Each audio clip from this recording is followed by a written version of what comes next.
School में आजकल admission चल रहे हैं और 1 साल मुझे हो गया लगभग स्कूल चलाते हैं। मैंने कई चीज़ें नोट की है गार्जियन की, कई समस्याओं को कहे। और जो समस्याएं मैं आपको बता रहा हूँ वो कोई अकेले एक गार्जियन की नहीं है, शायद सबकी रही होगी समस्याएं। और हर किसी के कहीं ना कहीं दिमाग में ये समस्याएं आती है गार्जियन के, क्योंकि जो समस्या किसी एक बच्चे की वो एक बच्चे की नहीं, वो शायद सबकी समस्या है। तो ये वीडियो वैसे देखें तो बच्चों के लिए भी, वैसे देखें तो माता पिताओं के लिए ज़्यादा है ये वीडियो।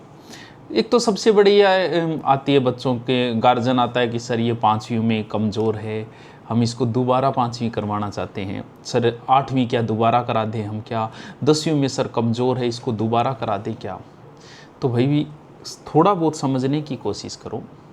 आपका बच्चा अगर 5वीं क्लास में है और आपके बच्चे को किताब पढ़नी आ रही है और इंग्लिश पढ़नी आ रही है, तो वो बच्चा कमज़ोर नहीं है।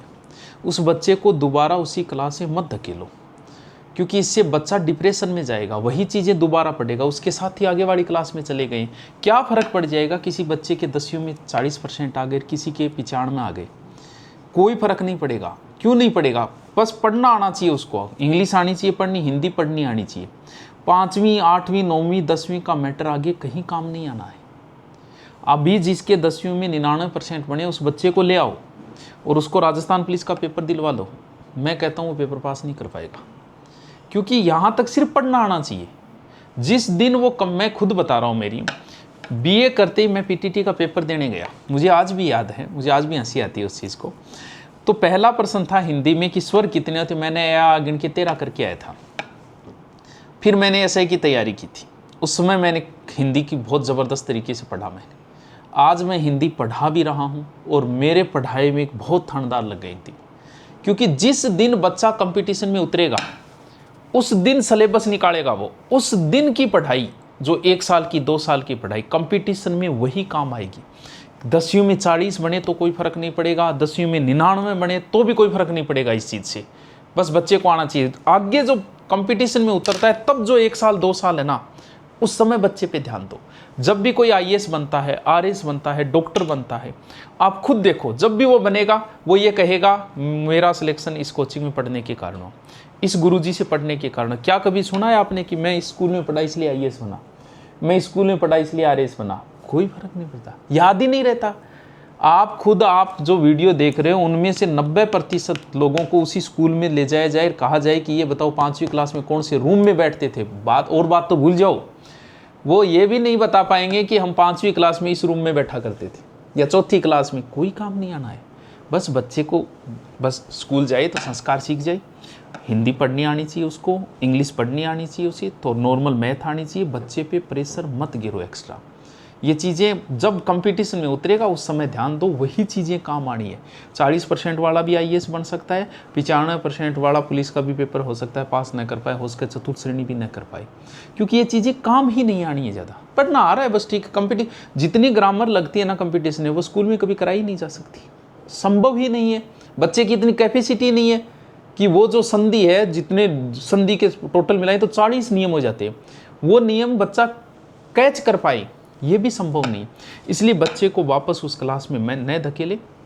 अगर आपका वो लग रहा है आपका बच्चा कमज़ोर है 5वीं में, तो आप उसकी 2 महीने एक्स्ट्रा करवा दो, किसी टीचर से बुला के एक्स्ट्रा करवा दो, लेकिन वापस उसी क्लास में मत धकेलो। बच्चा जल्दी 12वीं करके निकलेगा तो इससे अच्छा है कि वो कंपटीशन में 1 साल एक्स्ट्रा लगा ले। स्कूल में बच्चे का 1 साल एक्स्ट्रा बर्बाद कोई भी गार्जियन न करे, चाहे वो 10वीं हो, चाहे 11वीं हो, चाहे 12वीं हो, चाहे बच्चा आपका 5वीं में हो। बस ये ध्यान रहे आपके 5वीं क्लास के बच्चे को पढ़ना आना चाहिए। पढ़ना आ रहा है वो कुछ भी बन सकता है, कुछ भी कर सकता है। ये तो दूसरी समस्या है, सर हमारा बच्चा बहुत शरारती है। अरे अच्छी बात है ना, शरारती है तो बच्चा शरारत नहीं करेगा तो कौन करेगा? आपका बच्चा अगर बहुत पढ़ रहा है, खेल नहीं रहा है, कुछ नहीं कर रहा है, तो सावधान हो जाना।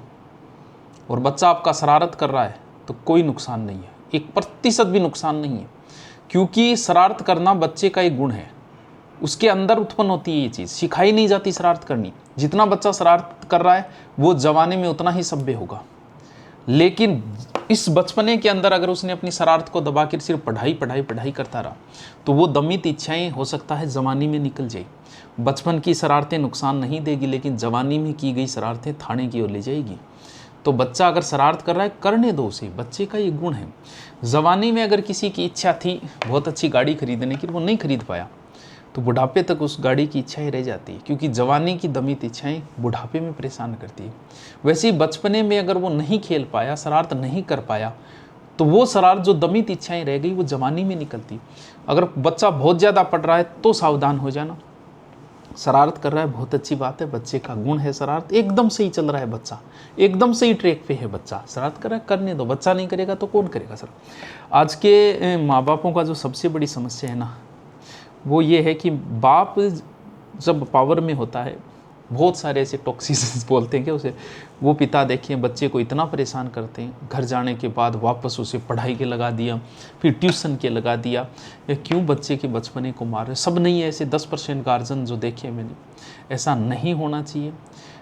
आपने कितना प्रेम किया बच्चे से, व्यक्ति प्रेम को 2 साल तक बड़ी मुश्किल से याद रख पाता है, लेकिन नफ़रत को 20 साल तक याद रखता है आदमी, 20 से 30 साल। हमारे दिमाग की विशेषता है कि नेगेटिव चीज़ों को लंबा याद रखता है। आपकी इज्जत किसने की ये चीज़ आप भूल जाओगे, लेकिन आपकी बेइज्जती किसने की वो आप जीवन भर नहीं भूलोगे। आपको भी याद होगा आपके पिताजी ने थप्पड़ कब मारा था, आपके पिताजी ने आपकी बेइज्जती की, वो आपकी याद है आज भी। हो सकता है आप उनके प्रेम को भूल गए, लेकिन ये नफरत याद है। जब बाप के पास पावर होता है तो बाप उस पावर का गलत इस्तेमाल, इसलिए हर बाप बुढ़ापे में परेशान होता है वो, क्योंकि अभी बाप के पास पावर है तो वो बच्चे पे थोप रहा है अपना पावर, वो अपना बापपना दिखा रहा है। और जब बेटे के पास पावर आएगा तो फिर वो बदला लिया जाएगा, क्योंकि दमित इच्छाएं जो है वो निकलेगी। आपके भी याद है ना आपके बाप ने कब थप्पड़ मारा, तो आप जो मार रहे हो ना बच्चे की, वो भी बच्चे की उम्र भर याद रहे। आपका प्यार याद नहीं रहेगा, आपकी नफरत याद रहेगी, क्योंकि नफरत दिमाग को लंबे समय तक याद रख पाता है। हम लोग माँ बाप बन के समझते, क्योंकि हर बाप ये सोचता है कि बाप की जो इच्छा थी नहीं कि डॉक्टर बनने की, तो वो बेटे में अपनी छवि देखता है, उसे लगता है कि मेरी इच्छा ये पूरी करो। बाप आईएएस बनना चाह रहा है तो वो बेटे से उम्मीद कर रहा है कि तू आईएएस बन। क्यों भाई, आपके सपने पूरे करने के लिए बेटे ने जन्म थोड़ी लिया, आपका कोई रोल नहीं है। आप माँ बाप बने हो ना, उस बच्चे की वजह से बने हो, उस बच्चे का भी रोल है आपको माँ बाप बनाना, वरना जो नहीं बने उनसे जाके पूछो। उस बच्चे की वजह से आप माँ बाप बने, सौभाग्यशाली हो, वो बच्चा है इसलिए आप माँ बाप हो।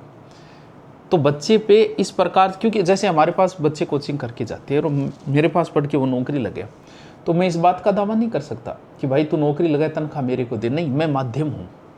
उस बच्चे को नौकरी तक पहुँचाना सिर्फ मैं माध्यम हूँ।